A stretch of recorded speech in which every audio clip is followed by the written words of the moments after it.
listening to the Racing Virginia podcast. Now, here are your hosts. And welcome to the Racing Virginia podcast. I'm Dave C. And I'm Brandon Brown. And this is a pretty cool episode number, 90. 90. Junie Dunleavy. Junie Dunleavy's number. Long-time owner here in Racing Virginia. Everybody from Virginia knows who Junie Dunleavy was. Absolutely, absolutely. We got a great show. Yes, Before we we talk about Phoenix, we got a great show. And it's all dirt. That's why it's great. Of course it is. Dave's really excited. We're going to talk to a young second-generation driver, Devin Brannan, who races pro late models primarily at Winchester Speedway. And then we're going to talk to Chris Arnold out of Chester, Matoaka area, who runs a UMP modified and travels an awful lot. In fact, I want to talk to him about they won't be doing it this year, but they raced inside the St. Louis Dome. Oh, cool. The last couple of years. And he's made all the races. So he's making a name for himself. So that'll be interesting. And we got a great story from Randy. We really do. We got a great story. You don't know what it is? No, I don't. I'm looking at Dave like, has to do with Benny Parsons' 1973 championship. Okay. So I think it's going to kind of tie in with what happened at Phoenix because 2 out of the 3 races were phenomenal, at least in my opinion. Absolutely phenomenal race. The Truck Series race, both the ending of the Truck Series race and the Xfinity Series race were nuts. Absolutely nuts. And I don't know. I thought you weren't supposed to go below the yellow line. That's only at Daytona and Talladega. Oh, okay. Because there were like 6 of them down below the line. That is why they moved the start-finish line over to that area, so the restarts would be disgustingly exciting like that. And yeah, you can definitely go below the Phoenix yellow line, which Sheldon Creed did, and he won the championship because he had one hell of a restart and passed everybody after a late race caution, which was pretty crazy. Yeah. Brett Moffitt had it in hand. He was going to win the race, and the circumstances told him he wasn't going to win that race in the championship. And then, the Xfinity Series race, Austin Cindric had him covered the entire evening, and a late race caution again happened. He got tires, and he passed Justin Allgaier. My buddy Justin Allgaier just can't quite get to the championship. And then we had the Cup race, and Chase Elliott had him covered from the rear to the win. Yep. I mean, that's killing them right there. That's The last 2 championships that Rick Hendrick has won, Jimmy Johnson did the same exact thing at Homestead back in 2016. He had to start in the back, came up to the front, won the race. Little different circumstances with cautions and what have you, but Chase Elliott did the exact same thing, and he had him whooped on Sunday. And then congratulations to him and his dad for being a father-son championship combo. That was really cool. And I think it's good for NASCAR. It is good for NASCAR. Your most popular driver wins the highest prize in the sport. Yeah, but also you have a new champion rather than I don't know Logano or Keselowski winning again. I know the only 2 drivers that could have not would have made it were Denny and Chase. Sure. Unfortunately, Denny from Racing Virginia. Yep. They were off. They were just off all day long. They were the 4th best of the 4 championship cars, and it sucks for him just because he was one of the 2 best cars all season long, and with this format, you have to perform at the championship race, and they just didn't have it. That was a bummer. But you go back to talking about the new champion. You have a young champion. Yes. He's not even 25 years old yet. All right, question. Yeah. Because of his age, does he have a shot at 7 or 8 championships? Absolutely. Do you think he has the talent? He has the talent. He's got the car. They have the team. He's got the time. If you remember, Dale Earnhardt didn't win his first championship until I think he was like 30 or 31 years old. Like Chase has got 6 years on that right now. Wow. And with the with the performance of that car and how they performed at the short tracks, Martinsville and Phoenix, which is a shorter track, and the road courses, which they're going to have 6 of them next year. This format and the new schedule plays right into that team's hands and Chase Elliott's talented hands as well. Let's. Do we need to talk about anything? Oh, man, I felt bad for Chris Rice too. Yeah, man, I almost forgot. To talk about that. I was pulling for Justin Haley. I was. Of course. I mean, as much as I like Justin Allgaier, I was pulling for Haley. Yeah. Only because, again, a new champion. Yep. Good for NASCAR. And I mean, obviously Austin Cindric has a career already mapped out for him. Yeah. He's going to be in the sport for a long time, and he's going to be good for a long time. I really think so. So I think that if you look at this, I think the sport as a whole actually is in great hands and in great shape for the future. Mm-hmm. Everybody keeps saying, Jimmy Johnson left, Dale Jr. left, all the icons of the sport are leaving. Mm-hmm. Clint Boyer, I mean, I know he didn't have the year he wanted, but he's an icon. Matt Kenseth probably might never race in Cup again. No.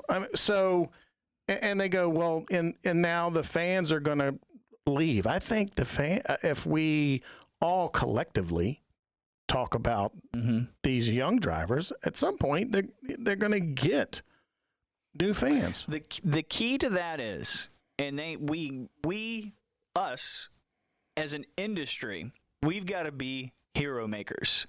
Right.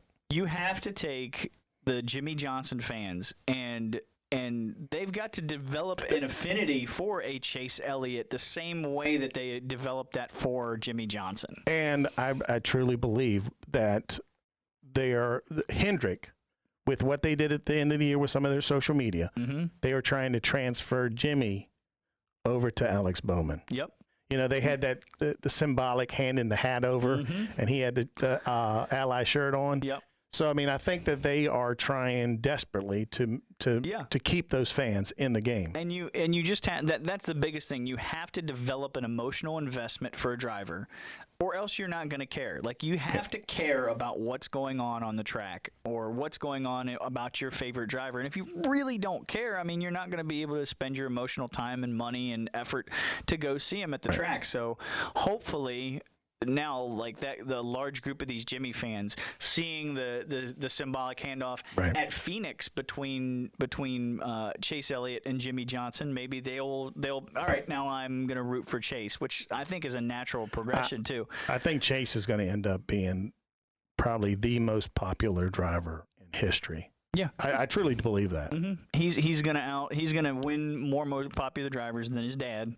And then Dale Jr. Dale Jr. Yeah. He's a good kid. I mean, he's good for sponsors. Oh, my God. He's just... Speaking of good kids, we got a couple of good kids that we talked about in the open. I think it's time we, give them a phone call, don't you think? I think you're exactly right. It's a good transition, too. Very nicely done, Dave. I've done this a couple times. Yeah, a few times. We're going to go to the phone lines. We're going to talk to a young driver out of Winchester, Virginia. Yeah. And we've kind of shuffled him around. I hate that we did that to him, but we had certain things come on top of us. But it's okay. Yeah, but he drives the number 37 Brannan Construction and Excavating United Rentals. I'm not sure what the chassis is. I love seeing the chassis, but we'll ask him. His name is Devin Brannan. How you doing, Devin? Good. How are you? Good, man. Welcome to the show. Well, welcome to the Racing Virginia family. Thank you for having me. First of all, what chassis are you running? It was originally a 2011 Longhorn, and we got Tim Zock to put a new front clip on it this past winter, so we call it a Tim Zock race car now. Oh, okay, a long Zock. Yes, sir. That works. Well, first of all, for everybody out there, Devin is at least I know, a second generation. I don't think you're third generation, are you? Yes, sir. I'm third generation. Yeah. See, my brain told me third, but I went away from it. That's why we asked these questions. Talk about coming up as a in a family that races and has had success in the state of Virginia. Talk about your journey to where you are now. Well, I started off in go-karts. I was probably 12 years old, 11, 12 years old. And I ran about 3 races, and we won all of them. And one day my dad asked me if we wanted to sell all the go-kart stuff and race crate late model. And, of course, that's what I wanted to do. And that's what we started when I was 13. I got in the crate, ran Winchester and Hagerstown my first year, and we had a few – we ran pretty good. In 2017, Speedy Newcomb, which is my car owner now, I've been with him ever since. He wanted to come on board, and that's where we are now. Yeah, in fact, you won the 2017 Rush Crate Late Model Futures Cup Championship. You also won the Crate Late Model Championship last year. I don't know if they kept points this year or not.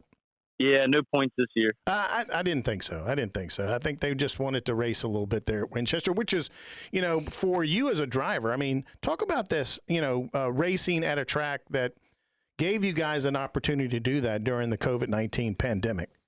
Yeah, I really appreciate them. They got back there. I don't think we started racing until May, June, July, somewhere right in there. And, they really stepped up, and, it was a new. They were worried about the fans and everything. Well, they got it done, so I'm happy for that. For you, I mean, being a third-generation driver and your family being super successful in racing in and around Winchester, Hagerstown, Maryland, those tracks, how difficult is it for you to kind of make your own path? It's hard because I got a lot of big shoes to fill, and my dad helps me out a lot with racing. I've been around it since I was at a racetrack when I was 2 weeks old. And my great uncle Chuck, he raced for, back in the 60s, 70s, his whole life. And trying to do a good job and keep the name going. The good thing about you, Devin, is that you get to race. You actually race against your dad. Yeah, I do. What is that like? What is dinner like?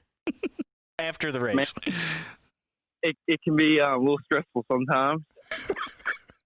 Give us an example. Come on, you got to give us an example. Man, that's one person I do not like getting close to on the racetrack. But you're not saying he's going to rub you, right? I'm just afraid I'm going to get into him, and then at home is going to be terrible. Oh Lord! Has that ever happened before? And if so, how bad was it? It did happen back in 2017.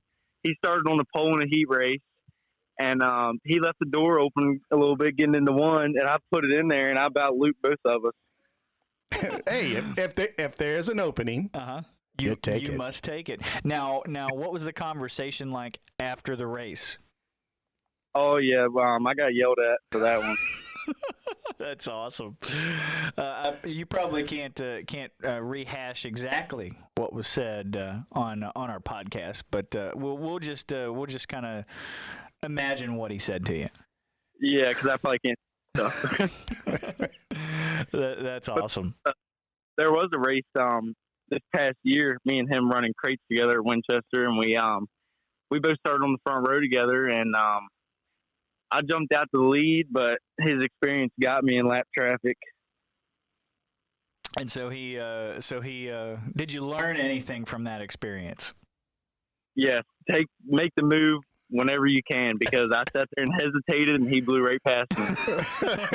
Now I want to know, what was the conversation like after that race? That was a good conversation. That's probably the only person I'd want to run second to ever and be happy with it. That's awesome. That's because some people might get really mad that their dad beat them like that. But it's good. It sounds like you all have a pretty good relationship on the track like that. Oh yeah, we have a really good relationship in the shop and at the track and everything. We try to make it as fun as possible. That's cool.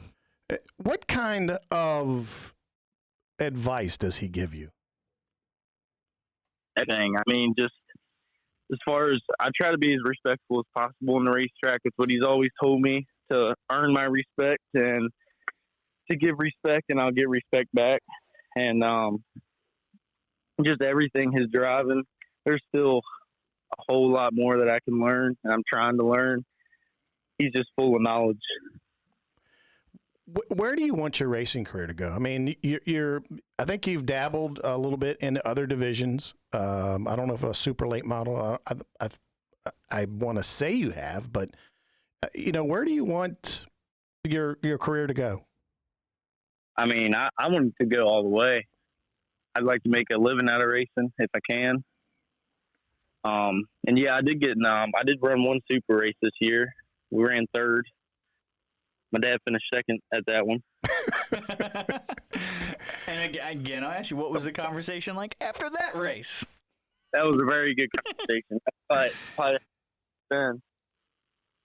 Well, I think that, being that it was your super late model debut, probably, that finishing third behind your dad, he was probably pretty proud. Yeah, he was really proud of me. What did for you? I mean, we talk a lot of guys about going from one division to the next. You're in a crate car where you have to keep the momentum up, and then you go in a super late model where you have to drive it balls to the wall, to have the chassis work. How difficult is that transition from the crate to the super? Yeah, it was pretty difficult. One thing about the super is you're always worrying about where your right foot is. Like in the crate car, and you're coming off the corner, you're wide open. And in that super feature, I never got the motor wide open one time. I mean, it's just a whole different animal. And, do you think you're going to do more of that come 2021, hopefully, if we get to race?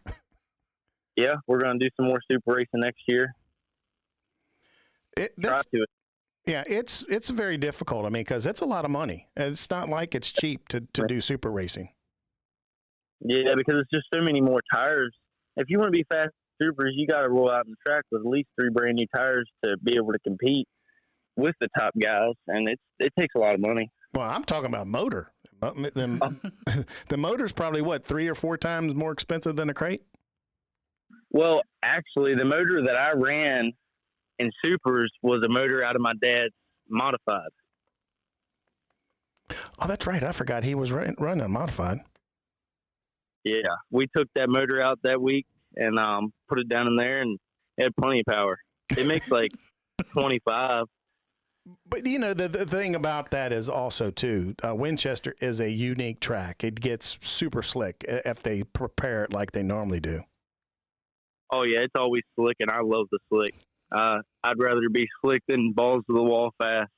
And it's because it slows down the racing, something I think NASCAR needs to take a hint. Slow them down, and then the racing gets better.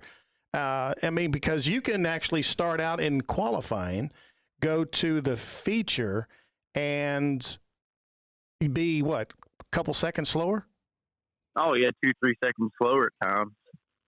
And you're talking, Brandon, you're talking about can't use in the super, I've been told, you can't use probably half to 3/4 of a throttle. That's about it.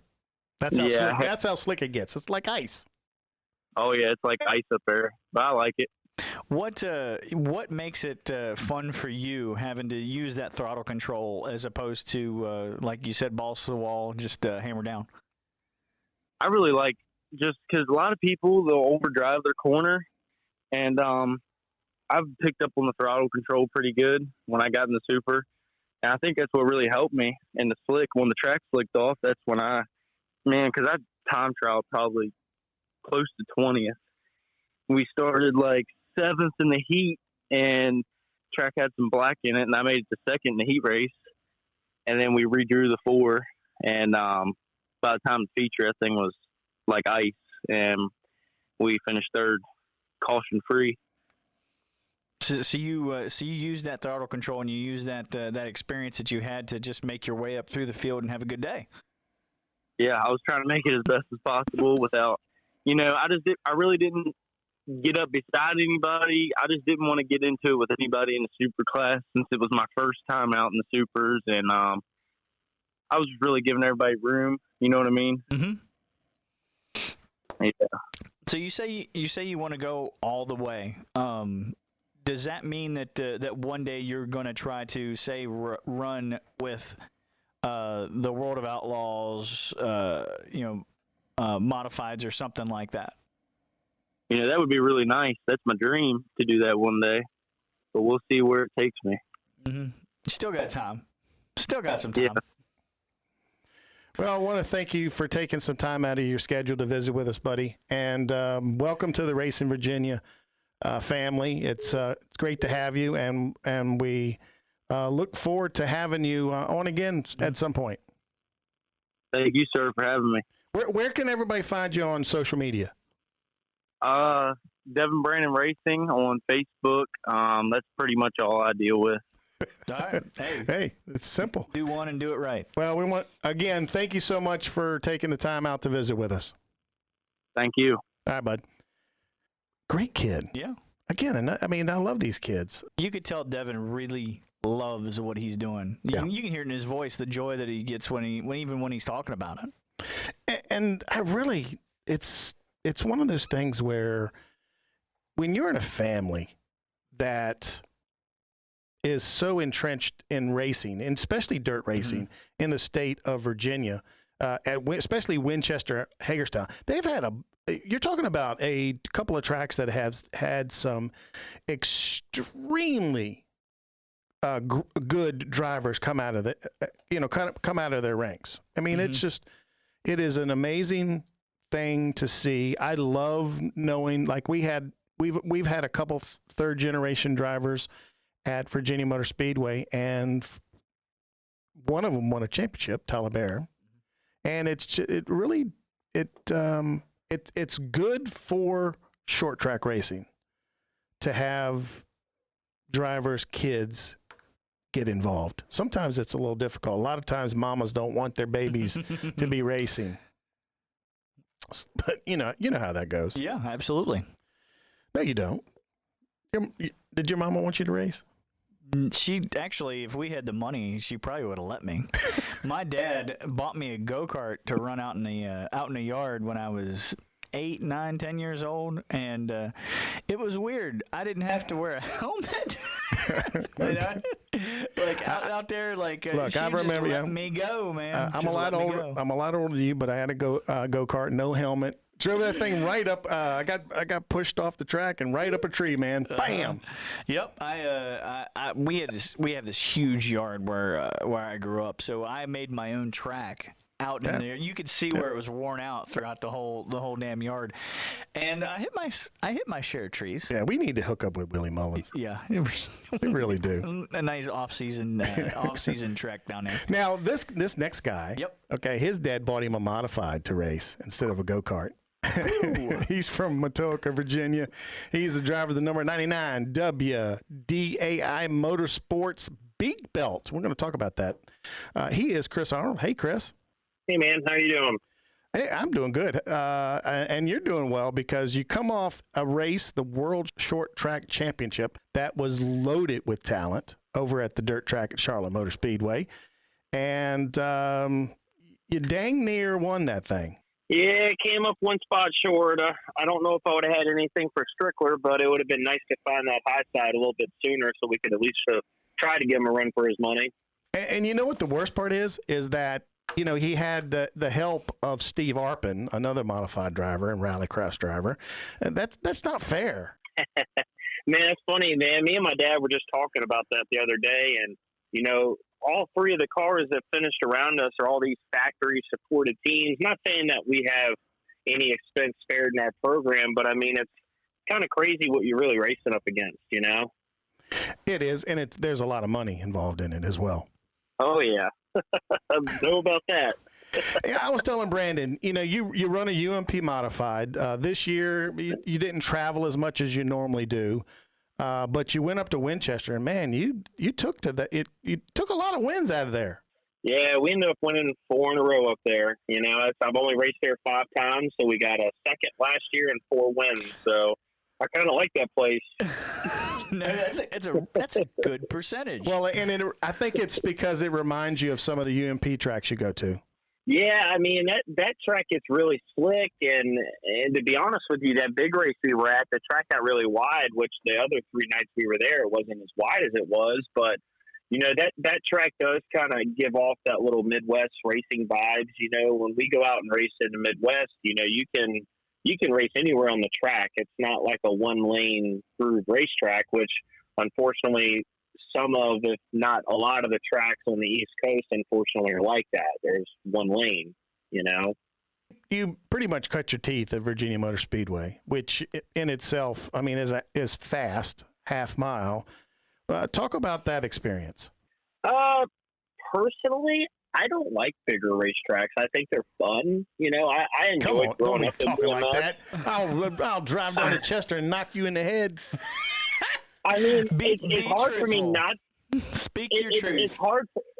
It's hard for me not to like VMS because we've been so successful there and we've won a lot of races there. And, you know, I like being able to move around. And sometimes when you get to these, like, for example, we were at Charlotte this weekend, and, you know, when early on, there's only one groove. And when you race on bigger racetracks, especially with today's cars, there's a lot of aero platform involved in it. So it's just harder to move around as far as, because we need to keep these cars as straight as possible. Not saying I don't like half miles. I just prefer a quarter-mile bull ring where you can throw sliders at each other the whole race.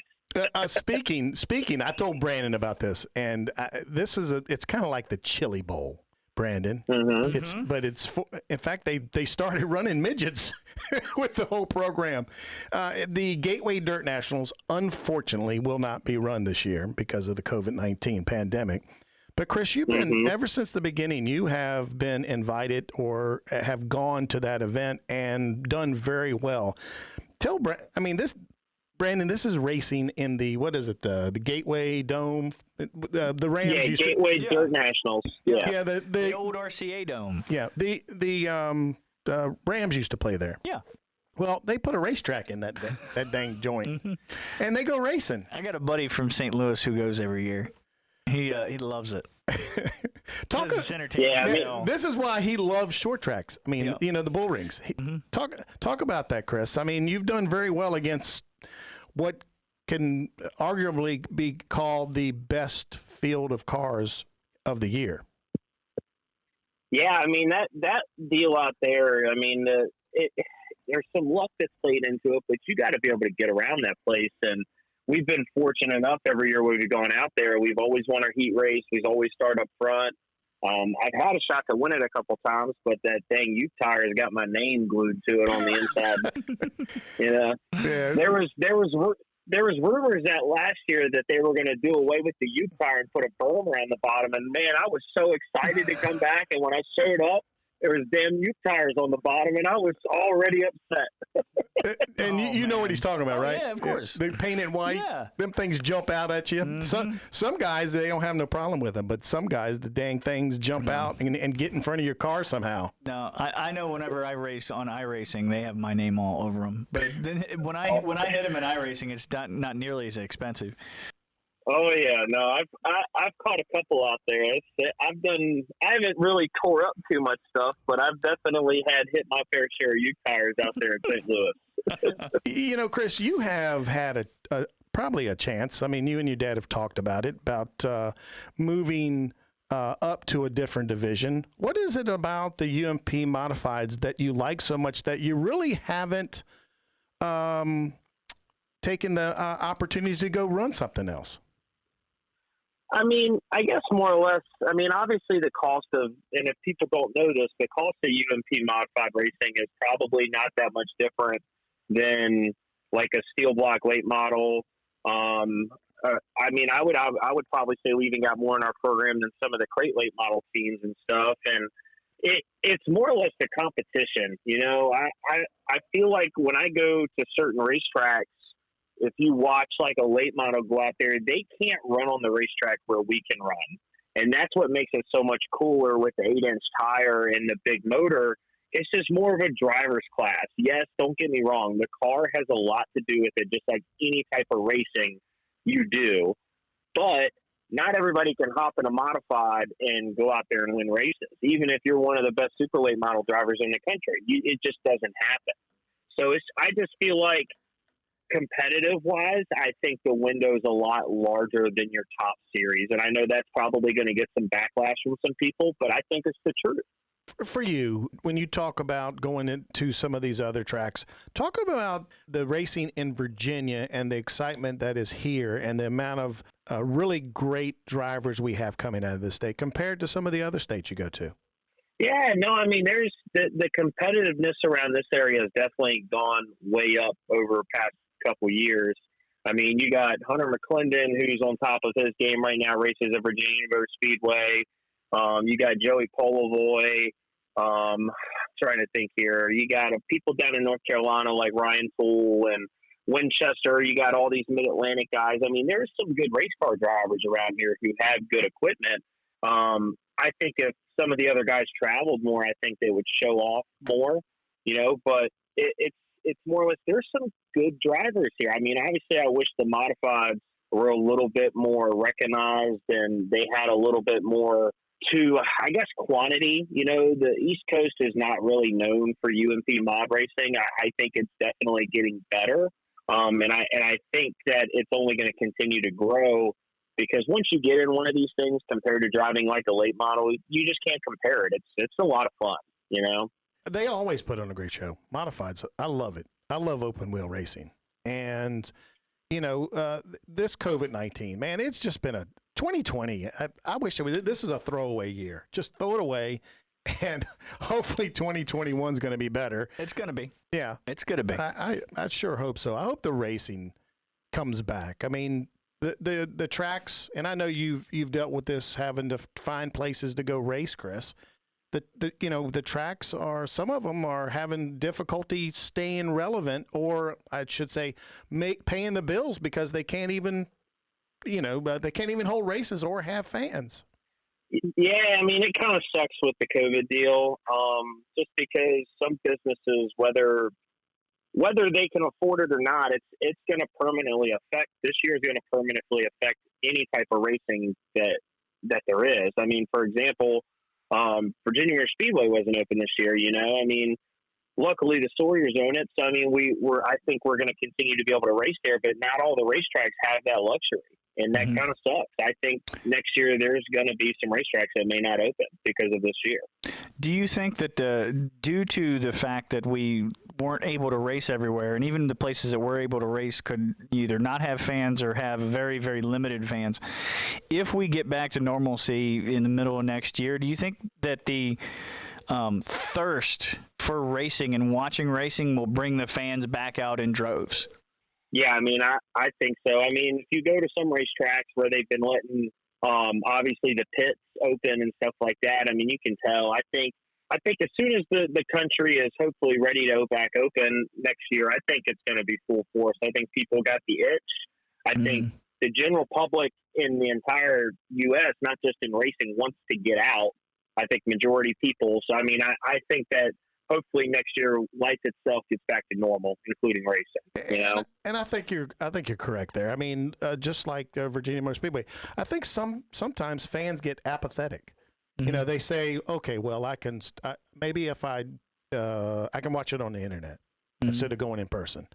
And I think come 2021, I think hopefully what has happened is going to reverse that, and they're going to want to be there rather than be there on the internet. Yeah, I mean, and let's be honest, we've all watched our fair case of races on the internet and stuff like that, but watching on the internet and going, it just never does it justice. It's not the same. I think the atmosphere. Especially dirt racing, because my first dirt experience was it was at Winchester Speedway when I was a really little kid, but I don't remember a whole lot of it. But the first time I remember was watching the sprint cars at Eldora. Oh my God. And the experience at a dirt track is so unique because you feel it. I could see the dirt collecting on my beer can as I was drinking it. I could feel it on my body. Like you could breathe it. Like And that sounds kind of gross, but it's awesome. It's like absolutely awesome. So like you can't get that other than being there in person.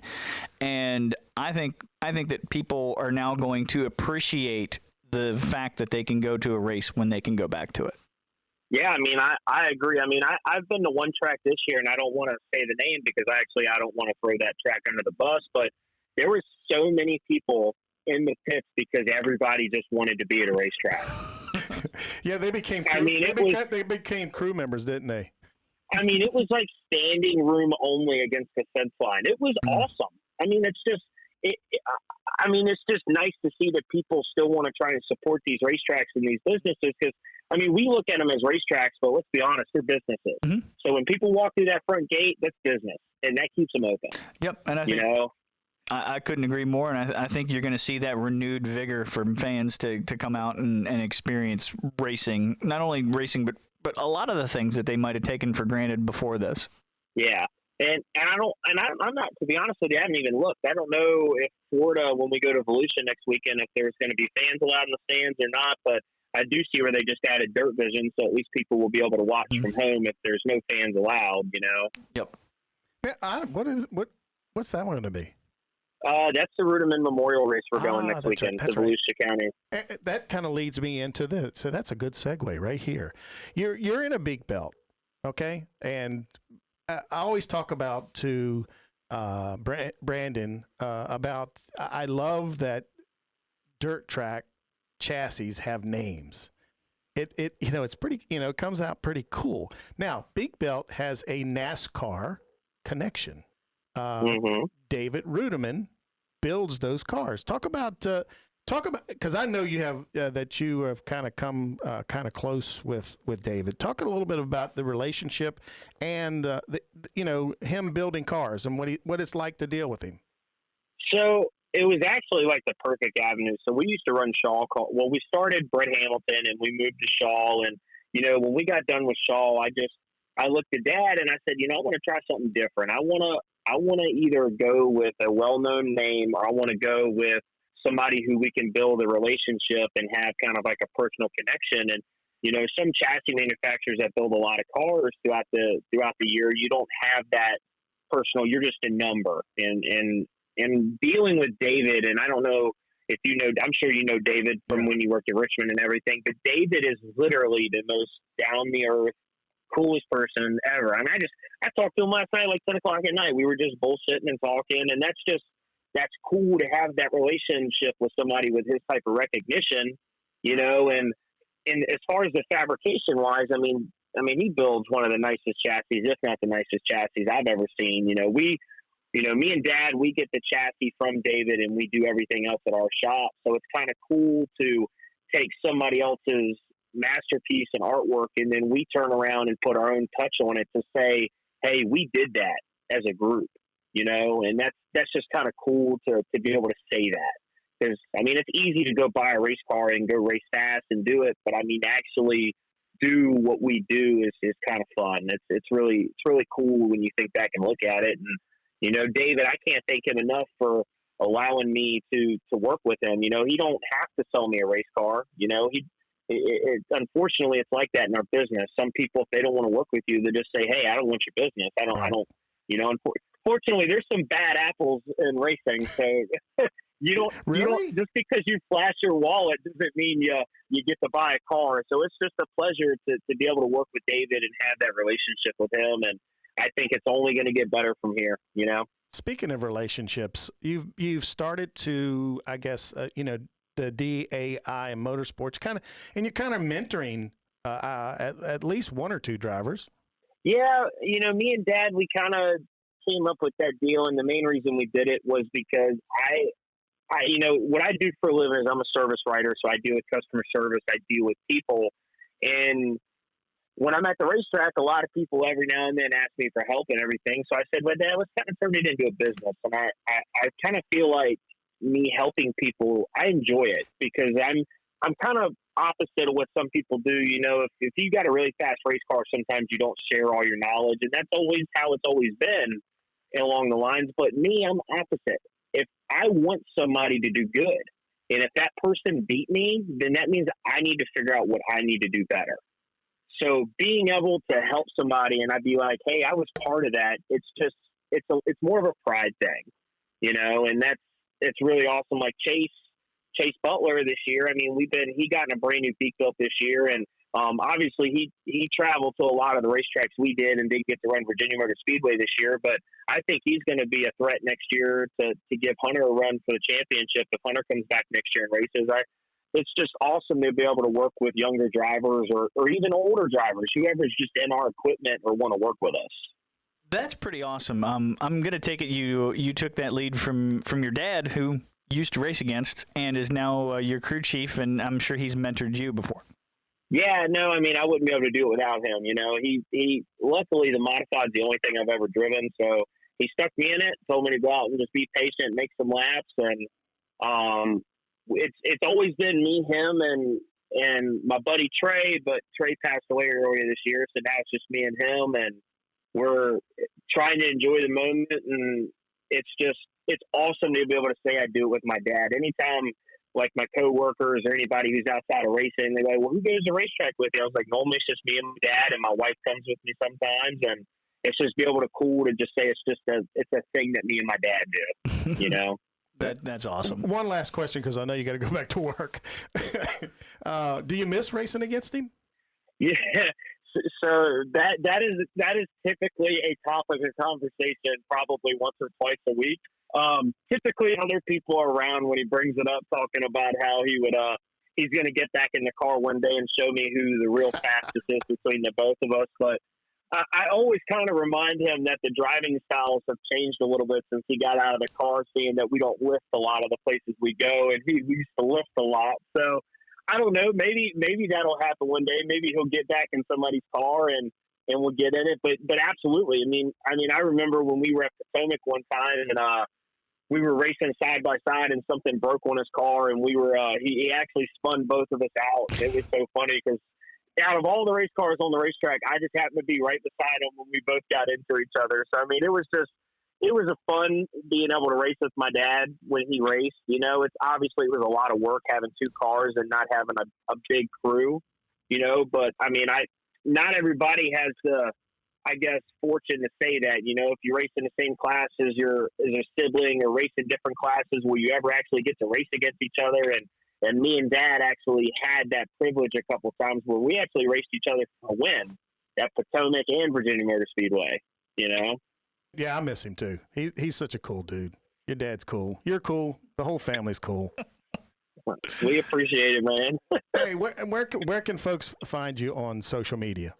So my wife she runs the social media accounts. We got Facebook, DAI Motorsports. She just created an Instagram. If everybody wants to go follow that, it's under DAI Motorsports as well. She tries to keep everybody posted. And during the wintertime, we're actually building another new car for a customer out of West Virginia. We're going to get the chassis from Peak Built, and then we're going to do everything else in our shop. So we'll kind of post pictures of that through the winter and kind of do the progress. It's kind of cool. Like I said, I mean, being able to wire all the cars up and build the bodies and do all that stuff, it just kind of keeps me busy through the winter and helps pay for a little bit of racing the following year. Well, as always, man, I appreciate the time from you, man. And welcome to the Racing Virginia family. I mean, it won't be the last time you'll be on. Well, hopefully we can go down there and win that money down at Volusia next week, and we talk again in a couple weeks. Absolutely. Now go back to work. All right. All right, man. You guys have a good day. All right, man. See ya. Our show's going to be a little shorter today, Brandon. What? We're going to have to wait for our Benny Parson story from Randy Hallman. No story time from Randy Hallman today. That's okay. The good things come to those who wait. Yeah. He said tell everybody he was sorry. That's okay. But that something came up, and it happens. We'll forgive Randy. It happens. It happens all the time. Yeah. But you know, everybody thinks that the season is over. You know, I mean, there's no, you know, racing. Yes, maybe at the racetracks you won't see cars on the track.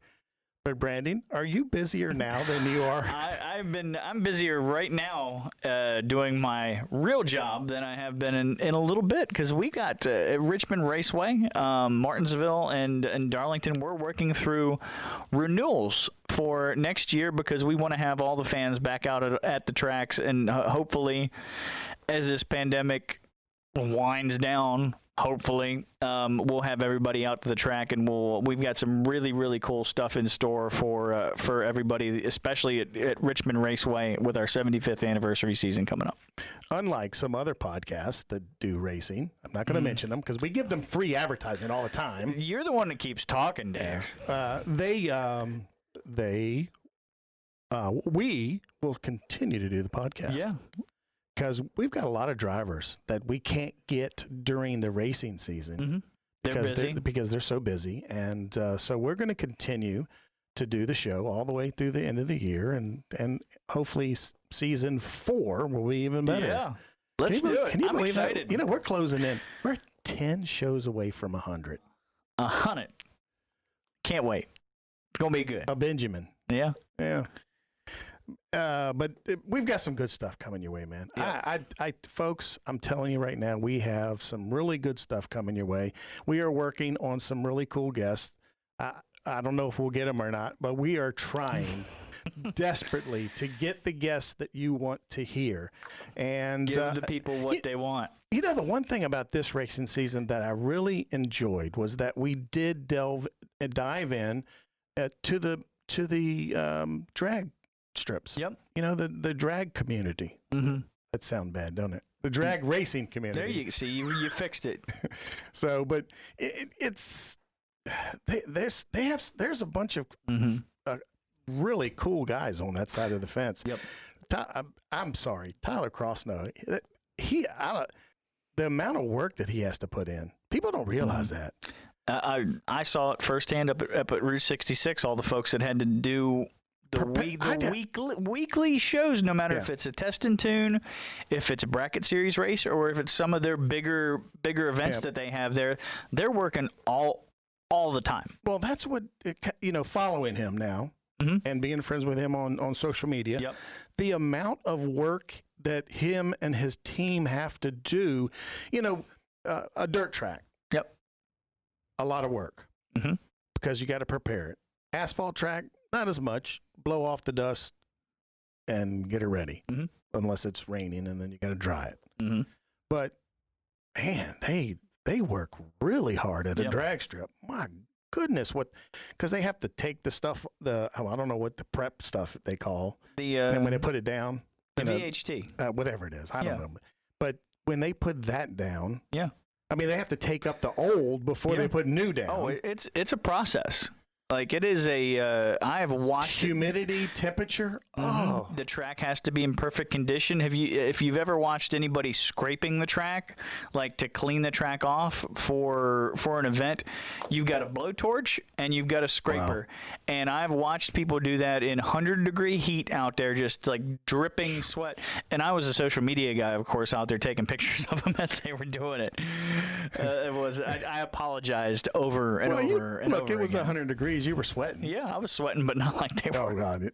But it's a drag. It is tough. We're gonna get some more of the drag racing community on, some of the drivers. I think that we are starting to kind of broaden what we are doing. Yep.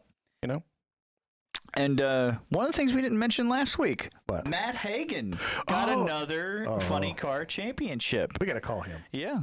He's been on before, you know that. I know. This was pre my time here at the podcast. But congratulations to Matt on taking that funny car from Don Schumacher Racing and winning another title with him. He is so cool. He's cool. I want to know. I want to talk to him. Have you ever listened to his voicemail message? You would. You got to call him just to listen to that. I'll have to do that. You can just drop me his number. I didn't know if he. No, I don't have Matt Hagan's number. I'm gonna call Matt. Or I'm gonna text him and see if he wants to, if we can get him back on. Because he's a cool dude, man. He's super cool. Super cool. He's he's got his farm. Yep. And loves the farm. He went on Sunday and he's out tilling a field on Monday. And I want to ask him about his weightlifting regimen because dude is jacked. He is jacked. Yeah. I would think that with the amount of G-forces that those guys go through, that they have to be in some form of shape. Good shape, like really good shape. Which you look at John Force as his age, and he's still killing it. Yeah. he's got to be in phenomenal shape for his age. Sure. I think he was talking on. I can't remember where I heard it, but the fact that he quit drinking and is eating right, and he told the story like only John Force could tell it. He is hilarious. But let's get Matt on. I want to talk to Matt. Yeah, Matt be a good one. Matt be a good one. And what else? I'm wired for stereo. Oh yeah, the doctors found out. I just saw Dave's belly. That was fun. Dave is showing me his hookup because the doctors today found out he had a heart. The little thing that they put on you.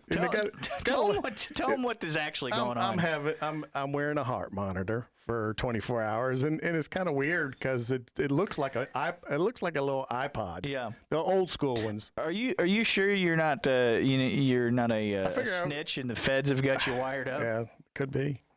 You in trouble? I don't think so. You done anything illegal? I have not. Did not. All above board, man, my whole life. It is. I tell you what. Again, we can't thank the listeners out there. Yep. Brandon, we are slowly but surely getting folks to subscribe on the platforms, and they are enjoying the heck out of it. I get a lot of text messages from a lot of folks that say, "Man, it's so nice that it's on on the major platforms." Yep. Which are Spotify. Yep. Apple, Google, Amazon, and a bunch of other ones. Oh, that's Spreaker. Stitcher. There's a bunch of them. Yeah, iHeartRadio. That's a major one. Because didn't know it, but they're the #1 place for podcasts in the world. Did you know that? Well, we are there with them. We hanging out. So you can find us wherever you listen to your podcast. And if you haven't subscribed and you're just listening, please subscribe. Second, leave a review, especially on Apple Podcast. Does Spotify, can you review or something on Spotify? I don't know. I've never tried. But if you if you review and actually give us a 5-star rating, we actually move up in the ranks on Apple Podcasts. So if you could do that, would be great. Yep. I got it up on Spotify right here. Let's see. Can you give a review? No reviews. You can just follow. You can follow the Racing Virginia podcast, which we would love you to do. But the thing is I think Apple is the only one that does that. I've been on all the platforms, and that's the only one I can remember. And I think they're talking about getting rid of it because there's a lot of fake stuff on there. Absolutely, you can manipulate the results. Now, social media. At Racing Virginia on Facebook, Instagram, Twitter. And YouTube. Forget about that. Don't forget about it. As always, we can't thank you enough for listening. We can't thank our guests today, Devin Brannan and Chris Arnold, for spending some time with us, because we know it's not easy to do it, early in the morning or even this mid-afternoon when we happen to be doing today. Because Chris, I don't know if you knew this, but he took his lunch hour so that he could make sure that he could take the phone call and be on the show. What a guy. He is an awesome guy. We got to meet him. You really do. I will. You got to meet him. And, as always, folks, for Brandon Brown, I'm Dave C., saying thank you and to keep racing, Virginia.